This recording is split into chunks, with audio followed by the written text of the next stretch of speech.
Hello guys, this is Amita. Welcome to Tech Masterni.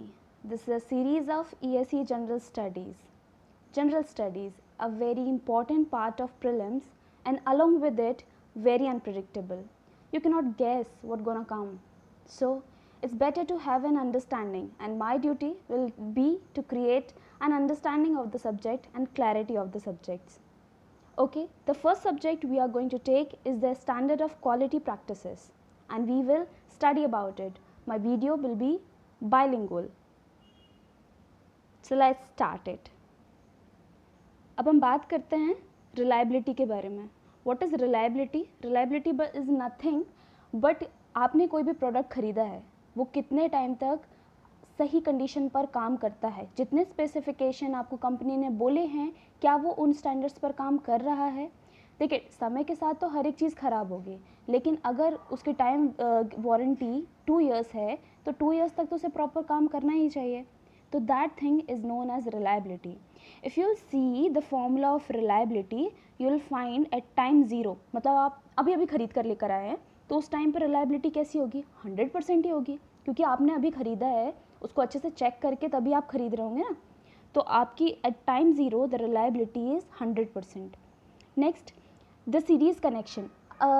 Components किसी भी device के आप अपने घर पे ही जितने भी इक्विपमेंट्स लगे हुए हैं अगर आप सारे कंपोनेंट्स को देखते हैं तो उनकी रिलायबिलिटी को कैलकुलेट करने के 2 तरीके होते हैं, just like series and parallel. Series में क्या होता है, लेते हैं एक एग्जांपल कि 3 कंपोनेंट हैं उनको हमने सीरीज़ में लगाया हुआ है तो वो सारे कंपोनेंट क्या होगा कि उनके रिलायबिलिटीज़ मल्टीप्लाई हो जाएंगे. You know very well the reliability is nothing but the probability. तो it can not be greater than 1. तो इसकी वैल्यू क्या होगी? पॉइंट समथिंग समथिंग होगी. तो उस पॉइंट समथिंग समथिंग के कारण हमेशा जो आर एस होगा वो मल्टीप्लाइड होगा और जो आर एस की वैल्यू होगी that will be less than the other R1, R2 and R3 and so on. Okay. C1 is the component device having the reliability. अगर C1 डिवाइस है उसकी रिलायबिलिटी R1 ली है मैंने, C2 कॉम्पोनेंट की R2, C3 की R3 and so on. The next is as the component increases the reliability of the series decreases. You very well know, अगर example लेती हूँ मैं कि 0.9 और 0.9 को इंटू करूँगी तो क्या आएगा? 0.81 आएगा. दैट मीन्स कम होगी रिलायबिलिटी. Just like that. तो कंपोनेंट, ये आपको बहुत इंपॉर्टेंट पॉइंट है, ये अंडरस्टैंडिंग बिल्ड करेगा आपको कि सीरीज़ में हमेशा कम हो जाती है वैल्यू. ओके. नेक्स्ट इसमें प्रॉब्लम क्या होगी? That the low reliability. And benefit क्या हो गया? Easy designing. ऑब्वियसली सबको सीरीज़ में लगा दो. सॉल्यूशन क्या होगा? रिडेंडेंट टर्म या फिर बैकअप प्लान को रखना. ऑब्वियसली हमारे यहाँ पे इलेक्ट्रिसिटी अगर चली जाती है तो हम इन्वर्टर्स रखते हैं for the backup plan. So that is backup, creating a backup. तो आपकी सिस्टम क्या होगा? रिलायबल हो जाएगा. ठीक है. Next is parallel connection. Parallel connection का फॉर्मूला बहुत ही इंपॉर्टेंट है बिकॉज इसको एक से ज़्यादा फॉर्मेट्स में लिखा जा सकता है. If we see our first formula, that is RP, parallel reliability, is equals to R1 plus R2 and probability the failure of first one. इसमें क्या होता है, जैसे हम बैकअप अलग से लगा रहे थे सीरीज़ के लिए, वो ड्रॉबैक यहाँ पे कवर कर दिया गया. कैसे? जैसे फर्स्ट वाला अगर ख़राब हो जाता है तो सेकेंड वाला है उसको प्रोटेक्ट करने के लिए. जस्ट लाइक मैं आपको अगर डायग्राम से दिखाऊँ, ये लिंक्ड हैं. अगर इस लिंक में से एक भी फेल हो जाती है तो आपका सिस्टम इनपुट से आउटपुट पे ट्रांसफ़र होने के लिए नहीं रुकेगा. ऑब्वियसली वो कोई दूसरा पाथ ट्रांसफ़र कर लेगा. So this is the formula. इसको और कैसे लिख सकते हैं? R1, R2 and P1. What is P1? Just like PQ का जो कॉन्सेप्ट होता है प्रोबेबिलिटी में, complementary concept, this is complementary concept. Failure is equals to 1 minus reliability. Okay. So the formula is RP is equals to R1 plus R2 minus R1 R2 or this formula, and this is also one more formula, we'll discuss it later. अब problem ये आती है इतने सारे फॉर्मूले हैं, क्या करना है? किसी एक को भी मगअप नहीं करना है, सिर्फ एक को देख लीजिए, कोई भी एक पैटर्न जो आपको अंडरस्टैंडिंग क्रिएट कर रहा हो. उसके बाद में आप फटाक से उसको डिराइव कर सकते हैं. बहुत ही स्मार्टली लगाना है इन फॉर्मूलाज को बिकॉज पॉइंट का कैलकुलेशन है. ये इसके लिए कैलकुलेटर तो नहीं मिलने वाला है तो इसको कैसे अप्लाई करना है डेटा देख कर कि कौन सा 1 माइनस करने में ईजी हो रहा है या फिर डायरेक्ट इंटू करने में, प्लस करने में. ओके.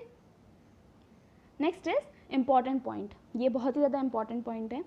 अगर आप पैरेलल कनेक्शन करते हैं तो हमेशा आपको वैल्यू ग्रेटर मिलेगी, जो मैक्सिमम मान लीजिए R1 R2 R3 ऐसे करके डिवाइसेस हैं, रिलायबिलिटीज़ हैं, उसमें से जो मैक्सिमम वैल्यू होगी, आपकी जो टोटल वैल्यू निकल के आएगी सिस्टम की रिलायबिलिटी की, वो उस मैक्सिमम वैल्यू से भी ज़्यादा होगी. That is why I have written RP is greater than और इक्वल टू R मैक्सिमम.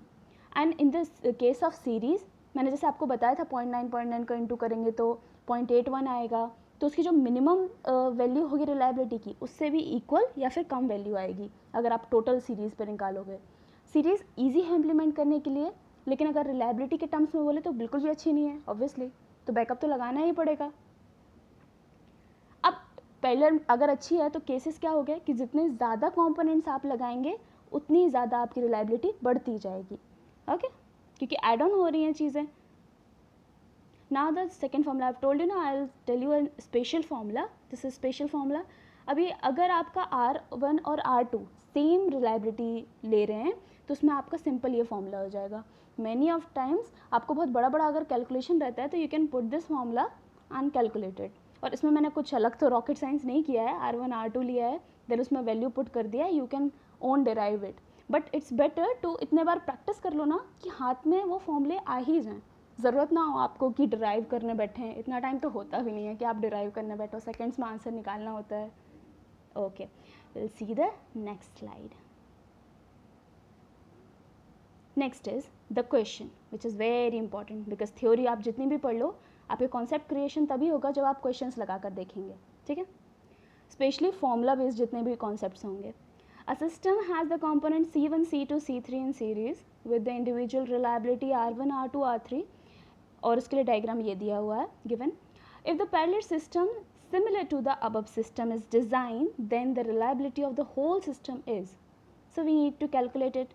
ये वैल्यूज़ दिए हुए हैं. एक सीरीज लाइन नेक्स्ट वैसे ही कॉपी करती हुई सीरीज लाइन, और उसने बोला है कि इन दोनों को हमें कनेक्ट करना है, तो हमने पैरेलल में कनेक्ट किया है.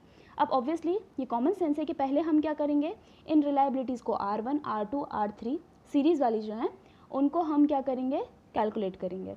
देन उसके बाद में R1, R2, R3 ये नीचे वाली हैं, इनको कैलकुलेट करेंगे. कैलकुलेट कैसे, जस्ट इनटू करके, एंड देन एक R1 series R2 series parameters बन जाएंगे. ये यहाँ पर मल्टीप्लाई करके 0.8387 आया. दिस इज़ द फॉर्मूला मैंने लगाया कि 1 more formula what I was talking about, 1 minus इसकी 1 माइनस प्रोबेबिलिटी, इसकी 1 माइनस रिलायबिलिटी, मतलब 1 माइनस इसका फेलियर रेट, इसका फेलियर रेट. प्रोबेबिलिटी में हम कॉन्सेप्ट पढ़ते हैं कि कम से कम कोई चले, तो कम से कम के लिए हम क्या करते हैं, कॉम्प्लीमेंट्री कॉन्सेप्ट को लगाते हैं हमेशा कि कोई भी नहीं चल रहा 1 माइनस, तो कोई तो चलेगा, वही वाला 1 minus complementary of first reliability and the second reliability. So we can calculate like this. लेकिन अब इस वाले केस में हमने ये देखा कि ये तो सेम ही चीज़ें थी, है ना, दोनों में. जब सेम ही है, सेम डेटा है, तो we can go for that formula what I was just showed you in the previous slide. R1 the same, 2 minus R1 because the quantity was same. इनको कैलकुलेट करने पे एक ही डेटा आएगा और इसको कैलकुलेट करने पे एक ही डेटा आएगा, तो हमने इनकी रिलायबिलिटी निकाल लिया. ओके, ऐसे ही कई टाइप के क्वेश्चन. और अगर आपको क्वेश्चन नहीं मिलते हैं, क्रिएट बाय योर ओन, उनको अलग अलग कॉम्बिनेशन. अगर आप EC से हैं तो आपको पता है कि रजिस्टर्स को कितने तरीके से अटैच कर सकते हैं, तो वैसे ही अटैच करिए और उसको सर्किट को सॉल्व करने की कोशिश करिए. Next is reliability using exponential distribution. The reliability prediction is given by RT is equals to e to the power minus lambda t. What is lambda? The failure rate. What is the time? This time is default in hours. Why I have written this? क्योंकि questions में ऐसा होता है कि अगर आपको minute में दिया हो तो आपको पहले उसको आर में, आप समटाइम्स ऑब्वियसली आप नहीं देख पाते हैं इतना, तो अगर नहीं देख पाते तो गलत करेंगे, तो देखना तो ज़रूरी है, तो आर्स में होता है जनरली ये इसको. ठीक है, next is failure rate. The rate it at which a system failure. Okay, तो हमको रेट कैसे पता चलती है, number of failure components over a period of time and T is the operating time. मतलब अगर इसको मैं इजी लैंग्वेज में समझाऊँ तो आपकी बाइक है जो महीने में 2 बार ख़राब होती है, तो 2 महीने में 2 बार, 2 हो गया, n = 2 आ जाएगा आपका, और टाइम आ जाएगा 1 मंथ, तो ये आपकी फेलियर रेट मिल जाएगी. Because it happened with my scooty, तो इसलिए इसका फेलियर रेट निकाला मैंने. Next is some important terms about reliability. इन ये टर्म्स बहुत इंपॉर्टेंट है. इनका आप जनरल एग्जाम्पल लेकर मैं समझाऊंगी, उसको कोरिलेट करने की कोशिश करना. Okay, first is mean time to failure, MTTF. Mean time to failure कैसे निकालते हैं कि कितना टाइम लगेगा और चीज़ फेल हो जाएगी. ठीक है, तो फेल ये नॉन रिपेयरेबल आइटम्स में लगता है. नॉन रिपेयरेबल मतलब अब जिनको ठीक करके दोबारा यूज़ नहीं किया जा सकता. नाउ जनरली ऐसा कोई भी चीज़ नहीं बची है जिसको आप रीयूज़ नहीं कर सकते, रिपेयर नहीं करवा सकते, लेकिन फिर भी कुछ हैं. जैसे फॉर एग्जांपल एक चिप है, PCB है, वो बीच से टूट जाती है, या फिर आपकी कोई चेयर है बहुत ही ज़्यादा टूट जाती है, तो वो सारी चीज़ें रिपेयर नहीं हो सकती है, अब आपको न्यू ही खरीदनी पड़ेगी. तो such kind of things are come under MTTF. तो उसके लिए आप क्या निकालोगे, फेलियर रेट, कि कितना टाइम चली और टूट गई कुर्सी. ठीक है. Next is average time of, और ये एवरेज टाइम होता है. ठीक है, an average time an item may be expected to function before failure. अगर उसने बोला है कि ये 3 साल तक चलने वाली है कोई भी चीज़, तो आप 3 साल तक तो वेट करोगे कि यार नहीं 3 साल तक तो उन्होंने बोला था वो नहीं टूटनी चाहिए. अगर उसके पहले टूटती है तो है वो MTTF time.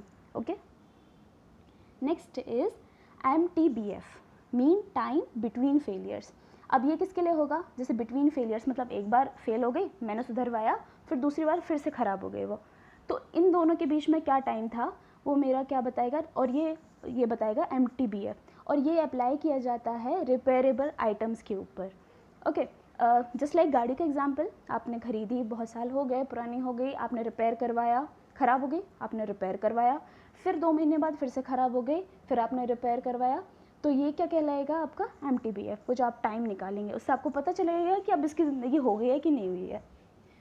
Next is time between failure for obvious reasons. Okay, अब बहुत ज़्यादा टाइम अगर हो गया है किसी चीज़ को और उसके पे फ्रीक्वेंट फेलियर रेट्स आ रहे हैं, तो it's an obvious reason. Okay, MTBF the total device hours upon number of failures, जिससे हम इसको कैलकुलेट कर देंगे. ये फॉर्मूला आ चुका है, आपको इस पर क्वेश्चन देखने के लिए मिल जाएंगे.